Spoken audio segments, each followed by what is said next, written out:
جیسا کہ قرآن مجید کے اندر یہ بات آئی اتعبدون ما تنحتون، کیا تم ان چیزوں کی عبادت کرتے ہو جنہیں تم اپنے ہاتھوں سے بناتے ہو؟ تو کیا آپ یہ بتائیں کیا ان تعزیات کے اوپر، ان تعزیات کے اوپر کیا یہ آیت جو ہے صادق نہیں آتی ہے؟ اپنے ہاتھوں سے بانس کی لکڑیوں سے، کاغذ سے یا کچھ چیزوں کو لے کر کچھ شکل دی جاتی ہے یا علم وغیرہ بنایا جاتا ہے اور اس کی عبادت کی جاتی ہے، اس سے برکت کا تصور کیا جاتا ہے، اور بعض جو مریض ہوتے ہیں انہیں یہاں پر لے جایا جاتا ہے تاکہ انہیں شفا ملے، یہاں پر مرادیں مانگی جاتی ہیں، دعائیں کی جاتی ہیں۔ کیا غیر اللہ سے دعا کرنا یہ کفر نہیں ہے؟ یہ شرک نہیں ہے؟ اسلام سے بغاوت نہیں ہے؟ یقیناً یہ ساری کی ساری چیزیں شرکیات کے اندر ہیں اور کفری بدعات کے اندر یہ ساری کی ساری چیزیں پائی جاتی ہیں۔ لہذا مسلمانوں کو ان تمام چیزوں سے بچنا چاہیے۔ اللہ کے رسول صلی اللہ علیہ وسلم کی حدیث ہے بخاری و مسلم کے اندر، من لطم الخدود لیس منا من لطم الخدود وشق الجیوب ودعا بدعوى الجاہلیہ، وہ شخص ہم میں سے نہیں، نبی صلی اللہ علیہ وسلم فرما رہے ہیں وہ شخص ہم میں سے نہیں، اس کا طریقہ مسلمانوں کا طریقہ نہیں ہو سکتا ہے جو غم کی حالت میں اپنے چہروں کو پیٹتا ہے، اپنے گریبان کو پھاڑتا ہے اور اسی طرح جاہلیت کے نعرے لگاتا ہے، وہ شخص ہم میں سے ہو ہی نہیں سکتا، وہ شخص مسلمانوں میں سے نہیں ہو سکتا۔ معلوم یہ ہوا کہ سوگ منانے کا جو طریقہ ہے اسلام نے بتا دیا ہے، اور سوگ منانے کے جو ایام ہیں وہ بھی اسلام نے متعین کر دیے ہیں۔ اس کے علاوہ جو 10 محرم کو یا محرم شروع ہوتے ہی جو سوگ منایا جاتا ہے یا ماتم کا جو سما بنا دیا جاتا ہے، یقیناً یہ دین اسلام کے اندر بالکل بھی نہیں ہے۔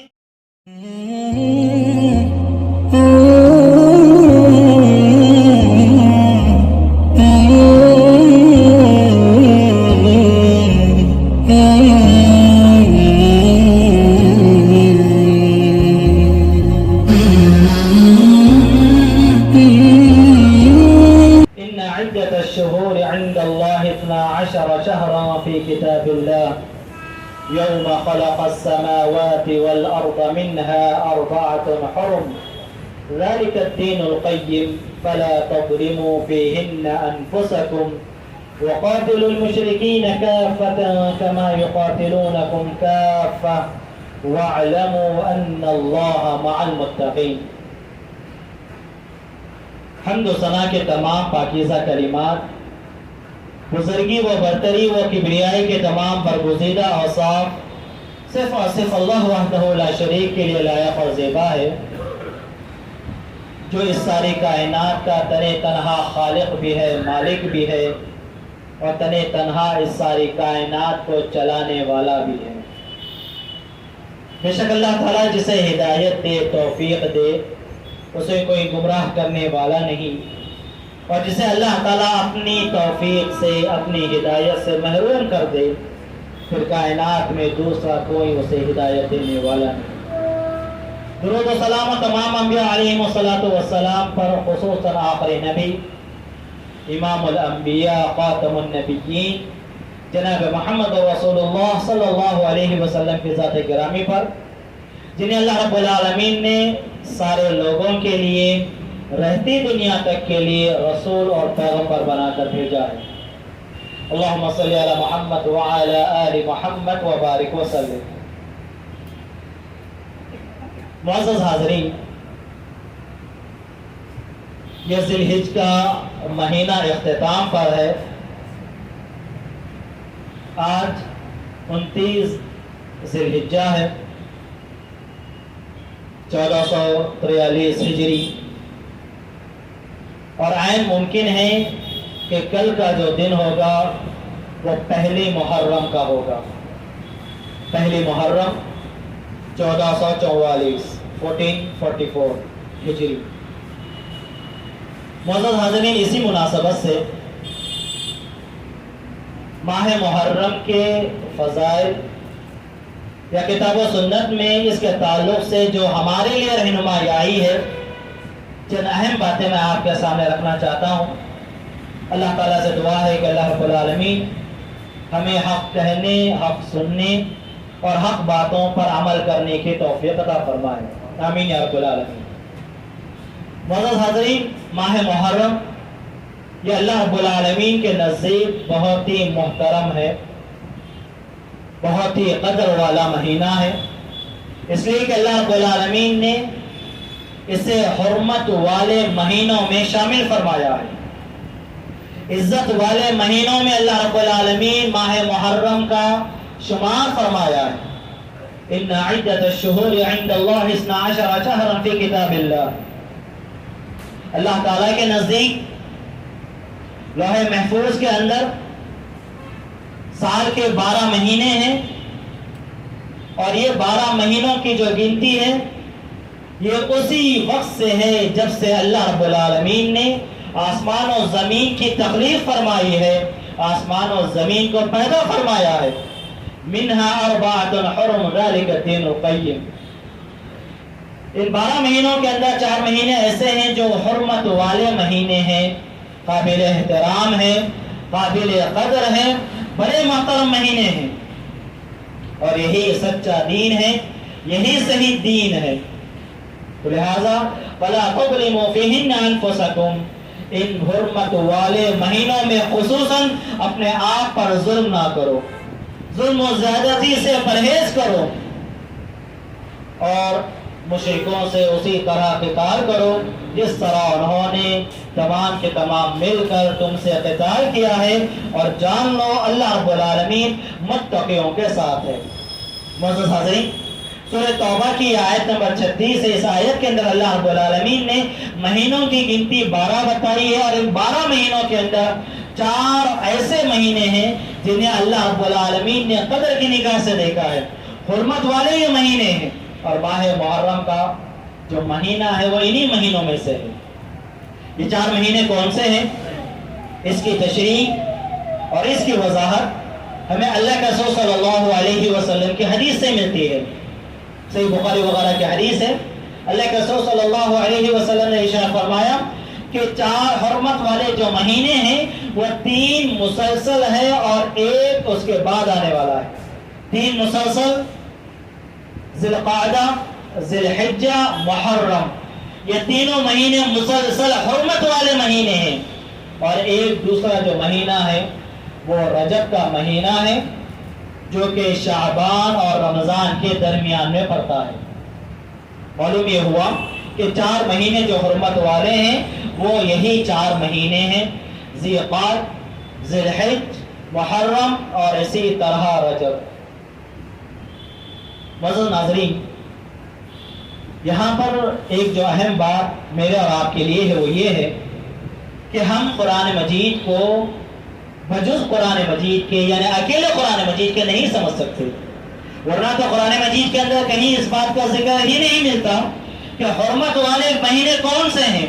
اللہ کے رسول صلی اللہ علیہ وسلم کی جب حدیث پڑھتے ہیں تب ہمیں معلوم ہوتا ہے کہ حرمت والے مہینے کون سے ہیں۔ لہٰذا معلوم یہ ہوا جب تک ہم اللہ کے رسول صلی اللہ علیہ وسلم کی احادیث کو نہ لیں، قرآن مجید کا صحیح معنی، صحیح مفہوم ہم سمجھ ہی نہیں سکتے، قرآن مجید پر ہم صحیح طریقے سے عمل پیرا نہیں ہو سکتے۔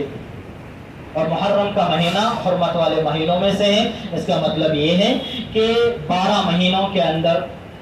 جو ہم گناہوں سے پرہیز کرتے ہیں، اس مہینے کے اندر خصوصیت کے ساتھ زیادہ سے زیادہ گناہوں سے پرہیز کرنا چاہیے، اور ظلم و زیادتی سے اپنے آپ کو بچانا چاہیے۔ تو لہٰذا کہا گیا، بتایا گیا کہ اگر مسلمانوں کو جہاد کرنا ہے یا پھر لڑائی کا موقع آ گیا ہے تب انہیں چاہیے کہ حرمت والے مہینوں سے انہیں پرہیز کرنا چاہیے۔ ہاں، کوئی آئے تم سے لڑے، پر تمہیں اجازت ہے کہ تم جو ہے ان سے لڑ سکتے ہو، ورنہ تو تم اپنی جانب سے اس مہینے کے اندر قتال کرو، یہ مناسب نہیں ہے۔ وَلَا تُظْلِمُوا فِيهِنَّ أَنفُسَكُمْ، اور ظلم و زیادتی سے بچو۔ ظلم و زیادتی کے اندر تمام گناہ آ جاتے ہیں، شرک آ جاتا ہے، بدعات آ جاتی ہیں، اللہ اس کے رسول صلی اللہ علیہ وسلم کی تمام نافرمانیاں آ جاتی ہیں۔ تو لہٰذا شرک سے بھی بچنا ہے، ظلم و زیادتی سے بھی بچنا ہے، اور ایک دوسرے کی حق تلفی سے بھی بچنا ہے۔ معزز حاضرین، اسی طرح ماہ محرم کی ایک اہمیت یہ بھی ہے کہ اللہ کے رسول صلی اللہ علیہ وسلم نے اس مہینے کے روزوں کو افضل قرار دیا۔ جو روزے سب سے زیادہ افضل ہیں، سب سے زیادہ بہتر ہیں، وہ رمضان المبارک کے روزے ہیں۔ رمضان المبارک کے بعد جو روزے جس مہینے کے سب سے زیادہ محترم ہیں، افضل ہیں، فضیلت کے لائق ہیں، سب سے زیادہ فضیلت والے ہیں، وہ اسی ماہ محرم کے ہیں۔ صحیح مسلم کی حدیث ہے، اللہ کے رسول صلی اللہ علیہ وسلم نے ارشاد فرمایا افضل الصیام بعد رمضان شہر اللہ المحرم۔ رمضان المبارک کے روزوں کے بعد جو روزے سب سے زیادہ افضل ہیں، یعنی جن کی بڑی فضیلت ہے، اللہ تعالیٰ کے نزدیک بہت ہی اہمیت کے حامل یہ روزے ہیں، تو فرمایا رمضان المبارک کے بعد ماہ محرم کے روزے سب سے زیادہ افضل ہیں، سب سے زیادہ فضیلت والے ہیں۔ تو چنانچہ جو لوگ روزہ رکھنا چاہتے ہیں، نفلی روزوں کا اہتمام کرنا چاہتے ہیں، تو انہیں چاہیے کہ ماہ محرم کے مہینے میں زیادہ سے زیادہ روزے رکھیں۔ البتہ مکمل مہینہ جو روزہ رکھنے کی جو بات ہے وہ اللہ کے رسول صلی اللہ علیہ وسلم صرف اور صرف رمضان کے روزے مکمل رہا کرتے تھے۔ اس کے علاوہ اللہ کے رسول صلی اللہ علیہ وسلم بکثرت روزہ رکھا کرتے تھے۔ تو ماہ محرم کے روزے بکثرت رکھنا چاہیے، مکمل مہینہ روزہ نہیں رکھنا چاہیے، بلکہ بکثرت یعنی جتنا ہو سکے آپ رہیں۔ یہ اللہ کے رسول صلی اللہ علیہ وسلم کی حدیث سے ہمیں ملتا ہے، اور ساتھ ہی ساتھ اللہ کے رسول صلی اللہ علیہ وسلم اسی حدیث کے اندر ماہ محرم کو اللہ کا مہینہ قرار دیا۔ یہ اللہ تعالیٰ کا مہینہ ہے۔ ویسے تو تمام مہینے ہی اللہ تعالیٰ کے بنائے ہوئے ہیں، لیکن جب ہم یہ کہتے ہیں کہ اللہ تعالیٰ کا مہینہ ہے تو اس کی عزت افزائی کے لیے، اس کی قدر و منزلت بتانے کے لیے ہم یہ کہتے ہیں۔ جیسے عام طور سے کہا جاتا ہے تمام مساجد کو بیت اللہ کہا جاتا ہے، جتنے بھی مساجد ہیں یہ تمام کے تمام مسجدیں یہ اللہ تعالیٰ کا گھر ہیں، لیکن جب ہم بیت اللہ کہتے ہیں خصوصیت کے ساتھ تو اس سے مراد خانہ کعبہ ہوتا ہے، بیت حرام ہوتا ہے، یعنی کعبۃ اللہ شریف ہم اس سے مراد لیتے ہیں۔ تو جس طرح بیت اللہ کہنے سے خانہ کعبہ کی عظمت بڑھ جاتی ہے، اسی طرح ماہ محرم کو اللہ کا مہینہ کہنے سے اس کی عظمت جو ہے بڑھ جاتی ہے، اور اس مہینے کے اندر زیادہ سے زیادہ روزہ رکھنے کا اہتمام کرنا چاہیے۔ اور خصوصیت کے ساتھ 10ویں محرم کو روزے رکھنے کی بڑی فضیلت آئی ہے۔ اللہ کے رسول صلی اللہ علیہ وسلم نے باقاعدہ طور پر اس کا حکم دیا ہے۔ اللہ کے رسول صلی اللہ علیہ وسلم جب مدینہ تشریف لائے تو اللہ کے رسول صلی اللہ علیہ وسلم نے دیکھا کہ یہود و نصارہ، یہود جو تھے وہاں پر جو یہود موجود تھے وہ لوگ روزہ رکھا کرتے تھے 10ویں محرم کو۔ پوچھا کہ آخر کیا سبب ہے؟ تو انہوں نے کہا کہ یہ وہ دن ہے جس دن اللہ تعالیٰ نے فرعون کے ظلم و زیادتی سے حضرت موسیٰ علیہ السلام کو اور بنی اسرائیل کو نجات دی ہے، لہذا موسیٰ علیہ السلام نے اللہ تعالیٰ کا شکر بجا لاتے ہوئے اس دن کو روزہ رکھا ہے، لہذا ہم بھی روزہ رکھتے ہیں۔ اللہ کے رسول صلی اللہ علیہ وسلم کو جب اس روزے کا سبب پتہ چلا، اللہ کے رسول صلی اللہ علیہ وسلم نے ان کی اس بات کی تصدیق کی کہ ہاں یقیناً اسی دن اللہ رب العالمین نے موسیٰ علیہ السلام کو بنی اسرائیل کو فرعون کے ظلم و زیادتی سے نجات دی ہے، لہذا موسیٰ علیہ السلام نے روزہ رکھا ہے۔ اور پھر اللہ کے رسول صلی اللہ علیہ وسلم نے کہا نحن احق بموسیٰ، موسیٰ علیہ السلام کے ہم زیادہ حقدار ہیں، ہم زیادہ ان کو ماننے والے ہیں، لہٰذا ہم بھی اس دن جو ہے روزہ رکھیں گے۔ چنانچہ اللہ کے رسول صلی اللہ علیہ وسلم نے 10ویں محرم کا روزہ رکھا، عاشورے کا روزہ رکھا، اور نہ ہی رکھا بلکہ اللہ کے رسول صلی اللہ علیہ وسلم نے حکم دیا فَأَمَرَ بِصِيَامِهِ، حکم دیا کہ صحابہ کو کہ وہ لوگ بھی اس روزے کا اہتمام کریں۔ معلوم یہ ہوا کہ محرم کا مکمل مہینہ روزے ہم رکھ سکتے ہیں، روزوں کا اہتمام کر سکتے ہیں، خصوصیت کے ساتھ 10ویں محرم کو اہتمام کرنا چاہیے۔ اللہ کے رسول صلی اللہ علیہ وسلم نے اس دن روزہ رکھا ہے۔ اور بعض روایتوں کے اندر یہاں تک آتا ہے کہ اللہ کے رسول صلی اللہ علیہ وسلم رمضان کے روزے فرض ہونے سے پہلے عاشورے کے روزے کو واجب قرار دیا تھا کہ اس دن ضرور روزہ رکھنا ہے۔ پھر جب 2 ہجری کے اندر جب رمضان مبارک کے روزے فرض قرار دیے گئے تو پھر عاشورے کے روزے کو کہہ دیا گیا کہ جو چاہیں رکھے اور جو چاہیں وہ نہ رکھیں، البتہ رکھ لینا مستحب ہے، واجب نہیں ہے۔ اللہ کے رسول صلی اللہ علیہ وسلم مدینہ کے اندر اور مدینہ کے آس پاس جو بستیاں تھیں ان بستیوں میں باقاعدہ طور پر اعلان کرنے کے لیے، منادی لگانے کے لیے بھیجا کرتے تھے اور کہا کرتے تھے جاؤ اعلان کرو کہ تم میں سے جو شخص 10ویں محرم کو روزے سے ہے اسے چاہیے اپنا روزہ مکمل کرے، اور جو روزے سے نہیں ہے اسے چاہیے کہ بقیہ دن وہ کھانے پینے سے بچا رہے۔ چنانچہ صحابہ کرام کا یہ معمول تھا کہ وہ اس دن روزہ رکھتے تھے، حتیٰ کہ اپنے بچوں کو بھی صحابہ کرام رضوان اللہ اجمعین روزہ رکھایا کرتے تھے، اور روزے کی وجہ سے جب بچے بھوک سے تلملاتے یا بھوک سے روتے تو انہیں جو ہے مسجد میں لایا جاتا، اور مسجدوں میں ان کے کھیلنے کے لیے اون سے بنی ہوئی چند گڑیاں دے دی جاتی، چند کھلونے دے دیے جاتے تاکہ وہ کھیل میں مصروف ہو جائیں اور جو بھوک انہیں لگ رہی ہے اس کا شعور جو ہے انہیں نہ ہو، اور اس طرح خود بھی وہ روزہ رکھتے اور اپنے بچوں کو بھی روزہ رکھاتے۔ اس سے یہ معلوم ہوا کہ اس دن جو ہے روزہ رکھنا یہ افضل ہے، یہ مستحب ہے، اور شریعت نے اس بات کی خواہش کی ہے مسلمانوں سے کہ وہ اس دن روزے کا اہتمام کرے۔ اس دن روزے کا جو اہتمام کرنا ہے، جیسا کہ میں نے بتایا، اس کا سبب حضرت موسیٰ علیہ السلام کا فرعون سے نجات پانا ہے، اس کا کوئی اور دوسرا سبب نہیں ہے۔ اللہ کے رسول صلی اللہ علیہ وسلم نے جیسا کہ اپنی حدیث میں بتایا ہے۔ تو معزز حاضرین، یہ ماہ محرم کی اہمیت ہے اور اس کی یہ شرعی حیثیت ہے کہ یہ مہینہ حرمت والا مہینہ ہے، اور اسی طرح اس مہینے کے روزے رکھنا چاہیے، افضل ہیں۔ رمضان کے بعد جو روزے سب سے زیادہ فضیلت والے ہیں، ثواب والے ہیں، یہ محرم کے روزے ہیں، اور 10ویں محرم کا روزہ یہ زیادہ افضل ہے۔ اللہ کے رسول صلی اللہ علیہ وسلم نے اس کا ثواب بتاتے ہوئے یہ بات ارشاد فرمائی، صحیح مسلم کے جیسا کہ حدیث ہے، احتسب علی اللہ ان یکفر السنۃ الماضیہ، مجھے امید ہے کہ اللہ تعالیٰ اس روزے کی برکت سے، اس روزے کے رکھنے والے کے 1 سال کے گناہ کو معاف کر دینے والا ہے۔ 1 سال کے گناہوں کا کفارہ یہ روزہ بن جاتا ہے 10 محرم کا، چنانچہ یہ روزہ جو ہے رکھنا چاہیے۔ معزز حاضرین، اس مہینے کی بعض تاریخی خصوصیات بھی موجود ہیں، اور تاریخی خصوصیت کے اندر سب سے پہلی چیز جو آتی ہے وہ یہ ہے کہ یہ ہجری کیلنڈر کا، ہجری سال کا سب سے پہلا مہینہ ہے۔ ویسے تو اللہ کے رسول صلی اللہ علیہ وسلم کے زمانے میں ہجرت سے لوگ اندازہ نہیں لگایا کرتے تھے، ہجرت سے اپنے دنوں کو یا تاریخ کو نہیں لکھا کرتے تھے۔ البتہ حضرت عمر بن خطاب رضی اللہ تعالیٰ عنہ کے دور میں جب یہ بات آئی کہ مسلمانوں کی کوئی نہ کوئی تاریخ ہونا چاہیے جس سے وہ تاریخ کا شمار کریں، جس سے وہ جو ہے اپنے خاص جو واقعات ہوئے ہیں ان کا جو ہے وہ شمار کر سکیں، تو لہٰذا عمر بن خطاب رضی اللہ تعالیٰ عنہ نے صحابہ کے مشورے سے محرم کو سب سے پہلا مہینہ قرار دیا، اور یہ کہا کہ ہم ہجرت سے، نبی صلی اللہ علیہ وسلم کی ہجرت سے اور صحابہ کرام رضوان اللہ مجمعین کی ہجرت سے ہم جو ہے اپنی تاریخ کو رقم کریں۔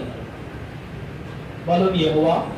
کہ ہجری کیلنڈر کی ایک اپنی اہمیت ہے، اور یہ مسلمانوں کی شناخت ہے، یہ مسلمانوں کی شناخت ہے۔ مسلمان دوسرے لوگوں سے اپنی ایک معنوں میں نمائندہ یعنی نمایاں ہونے کے سبب انہیں چاہیے کہ وہ اپنی تاریخ کو وہ جو ہے استعمال کریں، اور اپنی تاریخ کو جو ہے ہجری کیلنڈر سے ان لوگوں کو جو ہے شمار کرنا چاہیے۔ حضرت عمر بن خطاب رضی اللہ تعالیٰ عنہ نے یہ جو ہجرت کی تاریخ کو چنا، یا ہجرت کا جو واقعہ انہوں نے چنا، وہ اس لیے تھا تاکہ نبی صلی اللہ علیہ وسلم نے جو قربانیاں دی ہیں اور صحابہ کرام رضوان اللہ اجمعین نے جو قربانیاں دی ہیں، جو اپنے کاروبار کو، مال و متاع کو اور اپنے خاندان والوں کو جو انہوں نے مکہ میں چھوڑا اور مدینہ کی طرف جو انہوں نے ہجرت کیا ہے، یقیناً یہ اللہ رب العالمین کے نزدیک بہت ہی عظیم عمل ہے، بہت ہی محبوب عمل ہے۔ تو لہٰذا صحابہ کی ان قربانیوں کو یاد کرنے کے لیے حضرت عمر بن خطاب رضی اللہ تعالیٰ عنہ نے ہجرت کی تاریخ کو چنا، ہجرت کے واقعے کو چنا، تو لہٰذا ضرورت اس بات کی ہے کہ جب کبھی یہ مہینہ یا نیا ہجری سال شروع ہو تو مجھے اور آپ کو چاہیے کہ ہم صحابہ کی قربانیوں کو یاد کریں، اور یقیناً جب کبھی ہجرت یاد آئے گی یقیناً صحابہ کرام رضوان اللہ اجمعین کی قربانیاں، نبی صلی اللہ علیہ وسلم کی قربانیاں ہمیں ضرور بھی ضرور یاد آئے گی۔ معزز حاضرین، اب اس کا یہ مطلب نہیں ہے کہ نیا سال شروع ہو رہا ہے تو لہٰذا ہم جو ہے لوگوں کو مبارکباد دیتے پھریں یا لوگوں کو میسیجز کریں کہ نیا سال مبارک ہو، یہ بالکل بھی درست نہیں ہے۔ سلف سے اور صحابہ کرام سے یہ بات منقول نہیں ہے، تو لہٰذا اس چیز سے ہمیں اور مجھے اور آپ کو بچنا چاہیے۔ معزز حاضرین، بعض چیزیں جو مسلمانوں کے اندر جو رواج پا چکی ہیں محرم کے مہینے کو لے کر، ان میں سے ایک چیز یہ بھی ہے کہ وہ لوگ محرم کے مہینے کو نعوذ باللہ منحوس سمجھتے ہیں، وہ اس لیے کہ اس مہینے کے اندر حضرت حسین بن علی بن ابی طالب رضی اللہ تعالی عنہما کی شہادت ہوئی ہے، تو لہٰذا وہ لوگ اس مہینے کو منحوس سمجھتے ہیں اور اس مہینے کے اندر شادی بیاہ بھی نہیں کرتے ہیں، اور اس مہینے کے اندر کوئی نیا کام بھی شروع نہیں کرتے ہیں جو کہ سراسر دین اسلام کے خلاف ہے، جو کہ شریعت کے خلاف ہے۔ اس لیے کہ شریعت نے کبھی بھی کسی دن کو، کسی مہینے کو شریعت نے کبھی بھی منحوس قرار نہیں دیا۔ یہ بات نہیں کہی گئی کہ یہ غم کا سال ہے، یہ غم کا مہینہ ہے، یہ غم کا دن ہے، چنانچہ اس دن خوشیاں نہیں منانی چاہیے یا اس دن اپنے معاملات نہیں کرنا چاہیے، چاہے وہ بزنس ڈیل ہو یا پھر نکاح وغیرہ کے معاملات ہو، یہ نہیں کرنا چاہیے۔ شریعت نے کبھی بھی اس طرح کی کوئی بات ہی نہیں کہی ہے، ورنہ تو اس سے پہلے بہت ساری شہادتیں دین اسلام کے اندر، تاریخ اسلام کے اندر پائی جاتی ہیں۔ خود حضرت حسین بن علی رضی اللہ تعالیٰ عنہ کے والد علی بن ابی طالب رضی اللہ تعالیٰ عنہ کی شہادت بھی موجود ہے، انہیں بھی شہید کیا گیا ہے 40 ہجری کو، 40 ہجری کے اندر رمضان المبارک کے مہینے کے اندر 17 رمضان میں ان کی شہادت کا واقعہ جو ہے پیش آیا ہے۔ نماز فجر کے لیے جا رہے تھے تو انہیں جو ہے شہید کر دیا گیا، ابن ملجم نے انہیں جو ہے نیزہ مار کر یا تلوار مار کر جو ہے انہیں جو ہے شہید کر دیا گیا جب وہ غفلت میں نماز فجر کے لیے جا رہے تھے۔ لیکن کبھی بھی مسلمانوں نے اس دن کو، رمضان مبارک کے 17 رمضان کو مسلمانوں نے کبھی بھی غم کا دن نہیں منایا اور نہ ہی اس دن کوئی ڈیل کرنے سے یا اس دن کو منحوس قرار دیا۔ اسی طرح اس سے پہلے حضرت عثمان رضی اللہ عنہ کی شہادت ہوئی ہے، ذی الحجہ کے مہینے میں ہوئی ہے، ایام تشریق میں ہوئی ہے 36 ہجری کے اندر، لیکن کبھی بھی صحابہ نے اس مہینے کو، ذی الحجہ کے مہینے کو منحوس قرار نہیں دیا، اور نہ ہی اس مہینے کے اندر سوگ یا ماتم مناتے ہوئے شادی بیاہ کو نہیں کرنا ہے، ایسی کوئی بات نہیں کہی گئی۔ اور پھر اس سے مزید پہلے عمر بن خطاب رضی اللہ تعالیٰ عنہ بھی شہید کیے گئے، مدینہ کے اندر ان کی شہادت کا واقعہ پیش آیا، اور کہا جاتا ہے کہ محرم کے مہینے کے اندر ہی، یکم محرم کو ہی ان کی وفات جو ہے ہوئی ہے، لیکن اس کے باوجود کبھی بھی صحابہ کرام رضوان اللہ علیہم اجمعین نے کبھی بھی اس مہینے کو منحوس قرار نہیں دیا۔ اور اس سے پہلے امت کا جو سب سے بڑا جو خسارہ ہے وہ نبی اکرم صلی اللہ علیہ وسلم کی وفات ہے۔ یقیناً نبی اکرم صلی اللہ علیہ وسلم کی وفات تمام مسلمانوں کے لیے، اہل اسلام کے لیے یقیناً ایک غمناک بات ہے۔ اللہ کے رسول صلی اللہ علیہ وسلم کا اس دنیا سے رخصت ہو جانا یقیناً اس لائق تھا کہ مسلمان اس دن کو سوگ کا دن منا لیتے، ماتم کا دن منا لیتے، اور اس دن اپنے تمام چیزوں کو یا تمام کاروباروں کو جو ہے روک دیتے، لیکن اس کے باوجود صحابہ کرام سے، تابعین سے، ائمہ سے ایسی کوئی بات ہمیں نہیں ملتی کہ انہوں نے اللہ کے رسول صلی اللہ علیہ وسلم کے وفات کے دن کو، 12 ربیع الاول کو انہوں نے اپنی دکانیں بند کی ہو یا انہوں نے غم کا دن منایا ہو، اس لیے کہ یہ تعلیمات نبی اکرم صلی اللہ علیہ وسلم کی نہیں ہے۔ نبی اکرم صلی اللہ علیہ وسلم نے کبھی بھی اپنے سابقہ انبیاء کی، جو سابقہ انبیاء گزرے ہیں،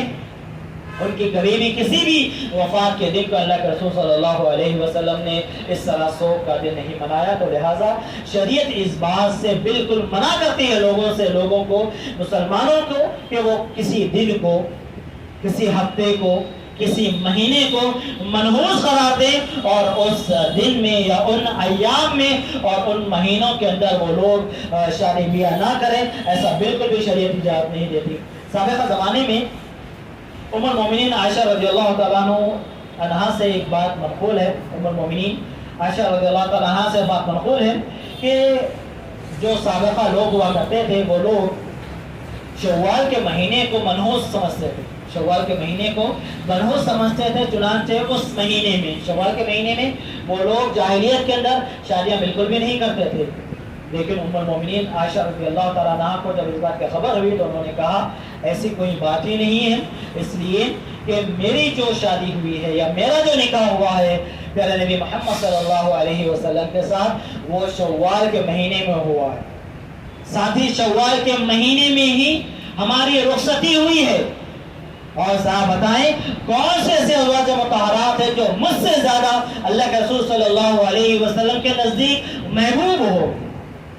تو معلوم یہ ہوا کسی مہینے کو اس طرح سے خاص نہیں کیا جا سکتا، اور سابقہ امتوں کے اندر جاہلیت کے ایام کے اندر جو انہوں نے شوال کے مہینے کو خاص کر لیا تھا شادی بیاہ نہ کرنے کے تعلق سے، ام المومنین عائشہ رضی اللہ تعالیٰ عنہا نے اس کا بائیکاٹ کیا اور کہا کہ اس مہینے میں شادی بیاہ کر سکتے ہیں، اللہ کے رسول صلی اللہ علیہ وسلم کی شادی اسی مہینے میں ہوئی ہے۔ اور تاریخ سے یہ بات بھی ثابت ہے کہ علی بن ابی طالب رضی اللہ تعالیٰ عنہ اور سیدہ فاطمہ رضی اللہ تعالیٰ عنہا کا جو نکاح ہوا ہے وہ سال کے شروع مہینے میں ہوا ہے، محرم کے مہینے میں ہوا ہے۔ تو پھر اگر یہ مہینہ اس طرح کا منحوس ہوگا تو پھر وہ خود جو ہے شادی بیاہ اس مہینے کے درمیان نہیں کرتے۔ معلوم یہ ہوا کہ یہ مہینہ اس طرح منحوس نہیں ہے، اور ساتھ ہی ساتھ یہ مہینہ ایسا کوئی خوشی کا مہینہ بھی ثابت نہیں ہے کہ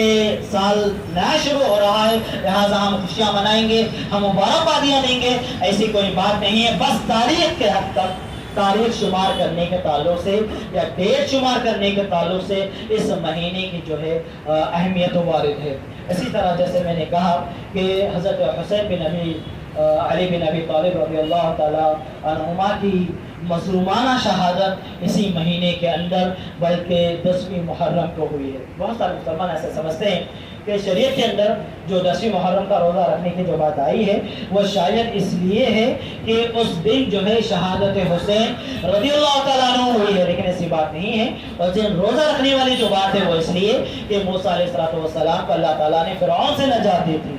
اور 10ویں محرم کو جو شہادت کا واقعہ جو پیش آیا ہے یقیناً یہ تمام مسلمانوں کے لیے، اہل اسلام کے لیے یقیناً یہ غمناک دن ہے۔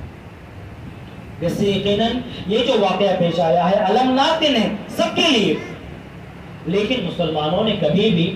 کسی دن کو خاص جو ہے غم کا دن نہیں بنایا۔ ہر سال اس دن غم منانے کے لیے کسی دن کو انہوں نے خاص نہیں کیا، اور اسی طرح ہر سال ان دنوں کے اندر بہت ساری لذتوں کو چھوڑ دینا یا گوشت نہ کھانا یا اسی طرح اچھے کپڑے نہ پہننا یا پھر کالے کپڑے پہن کر گھومنا، یہ ساری کی ساری چیزیں بہت سال بعد جو ہے مسلمانوں کے اندر لوگوں نے زبردستی جو ہے مسلمانوں کے اندر لے آیا ہے، اور حضرت حسین رضی اللہ عنہ کی شہادت کے حوالے سے اور محبت آل بیت کے حوالے سے بہت ساری بدعات اور خرافات کو انہوں نے مسلمانوں کے اندر پیدا کرنے کی کوشش کی ہے۔ معز دولہ کے بارے میں آتا ہے کہ اس نے پہلی مرتبہ اس دن جو ہے ماتم کا دن منایا، اور ماتم کرنے کو، شوق کرنے کو اس نے جو ہے حکم دیا، ورنہ تو شریعت کے اندر ماتم کرنے کی کوئی بات نہیں ہے۔ اللہ کے رسول صلی اللہ علیہ وسلم نے یہ بات ارشاد فرمائی ہے کہ کسی کی وفات پر 3 دن سے زیادہ غم منانے کا، سوگ منانے کی اجازت نہیں ہے۔ ہاں خاتون کو ہے، عورت کو ہے کہ اگر اس کا شوہر وفات پا جائے، عورت کو ہے اس کا شوہر اگر وفات پا جاتا ہے تو 4 مہینے 10 دن وہ یقیناً عدت میں گزارے گی، وہ سوگ منائے گی۔ اس کے علاوہ کسی کو یہ حق حاصل نہیں ہے کہ وہ 3 دن سے زیادہ سوگ منائے، اور ایسا بھی نہیں ہے یہ 3 دن ہر سال ریپیٹ ہوں، ایسا بھی نہیں ہے۔ جس دن وفات ہوئی اس وقت کے یا ان ایام کے 3 دن پر جو ہے سوگ منانے کی اجازت اسلام دیتا ہے، اور اس دن بھی ایسا کوئی حکم نہیں دیتا کہ اس دن جو ہے تم جو ہے ماتم کرو یعنی اپنے گالوں کو پیٹو، اپنے گریبانوں کو چاک کرو، ایسی ہرگز بات نہیں ہے، بلکہ شریعت اس سے منع کرتی ہے۔ جیسا کہ اللہ کے رسول صلی اللہ علیہ وسلم کی حدیث ہے بخاری و مسلم کے اندر، من لطم الخدود لیس منا من لطم الخدود وشق الجیوب ودعا بدعوى الجاہلیہ، وہ شخص ہم میں سے نہیں، نبی صلی اللہ علیہ وسلم فرما رہے ہیں وہ شخص ہم میں سے نہیں، اس کا طریقہ مسلمانوں کا طریقہ نہیں ہو سکتا ہے جو غم کی حالت میں اپنے چہروں کو پیٹتا ہے، اپنے گریبان کو پھاڑتا ہے اور اسی طرح جاہلیت کے نعرے لگاتا ہے، وہ شخص ہم میں سے ہو ہی نہیں سکتا، وہ شخص مسلمانوں میں سے نہیں ہو سکتا۔ معلوم یہ ہوا کہ سوگ منانے کا جو طریقہ ہے اسلام نے بتا دیا ہے، اور سوگ منانے کے جو ایام ہیں وہ بھی اسلام نے متعین کر دیے ہیں۔ اس کے علاوہ جو 10 محرم کو یا محرم شروع ہوتے ہی جو سوگ منایا جاتا ہے یا ماتم کا جو سما بنا دیا جاتا ہے، یقیناً یہ دین اسلام کے اندر بالکل بھی نہیں ہے۔ بعد میں بعض ایسے لوگ جو دین اسلام سے بیزار تھے، معز الدولہ نامی یہ لوگ، ان لوگوں نے دین اسلام کے اندر اس چیز کو جو ہے ایجاد کیا ہے۔ البتہ مسلمانوں کے اندر جذباتی نعرے لگاتے ہوئے، آل رسول صلی اللہ علیہ وسلم کا حوالہ دیتے ہوئے ان لوگوں نے جو ہے یہ چیزیں ایجاد کی، اور کہا جاتا ہے کہ بہت سارے یعنی ایک معنوں میں یزید بن معاویہ انہوں نے جو ہے حضرت حسین رضی اللہ عنہ کو قتل کیا، حالانکہ شہید کروایا، حالانکہ ایسی ہرگز بات نہیں ہے۔ اگر ہم تاریخ کا حوالہ دیتے ہیں اور خود حضرت حسین بن علی جو شہید ہوئے ہیں ان کا خود ہمیں قول ملتا ہے، مرنے سے پہلے انہوں نے یہ بات کہی تھی، افسوس ظاہر کیا تھا ان عراق والوں سے کوفہ والوں سے، اور افسوس کرتے ہوئے کہا تھا کہ ہائے بدبختی، ان لوگوں نے ہمیں بلایا مدینہ سے، ہمیں یہاں پر آنے کے لیے کہا، مدد کا وعدہ کیا اور بے یار و مددگار ہمیں انہوں نے چھوڑ دیا۔ انہوں نے افسوس کیا، اور افسوس ان لوگوں پر کیا جو عراق والے تھے، جو کوفہ والے تھے، جنہوں نے مدد کا وعدہ کر ان سے جو ہے مکر گئے تھے۔ اور امام ابن تیمیہ رحمہ اللہ کہتے ہیں یقیناً یہ جو دن ہے 10 محرم کا تمام لوگوں کے لیے غمناک دن ہے، البتہ ایسی کوئی بات نہیں ہے کہ اس دن جو ہے غم مناتے ہوئے مسلمان بدعات و خرافات کے اندر پڑ جائیں۔ حضرت حسین رضی اللہ عنہ کے جہاں پہ شہادت کی بات ہے تو اللہ کے رسول صلی اللہ علیہ وسلم نے جو انہیں بشارت دی ہے کہ وہ سیدہ شباب اہل الجنہ ہے، حضرت حسن رضی اللہ تعالیٰ عنہ، حضرت حسین رضی اللہ تعالیٰ عنہ، یہ دونوں جنتی نوجوانان کے سردار ہیں۔ جنت کے اندر جو نوجوان داخل ہوں گے، جو اپنے جوانی میں فوت ہوئے رہیں گے، جو مسلمان جو جنت میں جائیں گے، ان کے سردار حضرت حسن رضی اللہ تعالیٰ عنہ اور حضرت حسین رضی اللہ تعالیٰ عنہ ہے، اور یہ انہیں جو مقام ملنا تھا، یہ شہادت ایک سبب بن گیا انہیں یہ مقام ملنے کے لیے، شہادت ایک سبب بن گیا ان کے درجات کو بلند کرنے کے لیے، اور کبھی بھی اسلام کے اندر شہادت کو معیوب ہرگز جو ہے نہیں سمجھا گیا۔ لہذا ضرورت اس بات کی ہے کہ اس مہینے کو ہم وہ مقام دیں، وہ مرتبہ دیں جو اللہ تعالیٰ نے دیا ہے، جو اللہ کے رسول صلی اللہ علیہ وسلم نے دیا ہے، جو صحابہ کرام نے دیا ہے، جو اہل بیت نے دیا ہے، اور جو ائمہ اعظام نے دیا ہے۔ اس کے علاوہ اس سے ہٹ کر ہم جو خرافات ایجاد کر لیں، چاہے وہ تعزیات کے تعزیے کی شکل میں کیوں نہ ہو، چاہے وہ علم بٹھانے کی شکل میں کیوں نہ ہو، اور جتنے خرافات ہوتے ہیں یہ تمام کے تمام بدعتی چیزیں ہیں، تمام کے تمام بدعتیں ہیں، بلکہ ان کے اندر کفریہ بدعات ہیں، اس کے اندر شرک پایا جاتا ہے۔ جیسا کہ قرآن مجید کے اندر یہ بات آئی، اتعبدون ما تنحتون، کیا تم ان چیزوں کی عبادت کرتے ہو جنہیں تم اپنے ہاتھوں سے بناتے ہو؟ تو کیا آپ یہ بتائیں کیا ان تعزیات کے اوپر، ان تعزیات کے اوپر کیا یہ آیت جو ہے صادق نہیں آتی ہے؟ اپنے ہاتھوں سے بانس کی لکڑیوں سے، کاغذ سے یا کچھ چیزوں کو لے کر کچھ شکل دی جاتی ہے یا علم وغیرہ بنایا جاتا ہے اور اس کی عبادت کی جاتی ہے، اس سے برکت کا تصور کیا جاتا ہے، اور بعض جو مریض ہوتے ہیں انہیں یہاں پر لے جایا جاتا ہے تاکہ انہیں شفا ملے، یہاں پر مرادیں مانگی جاتی ہیں، دعائیں کی جاتی ہیں۔ کیا غیر اللہ سے دعا کرنا یہ کفر نہیں ہے؟ یہ شرک نہیں ہے؟ اسلام سے بغاوت نہیں ہے؟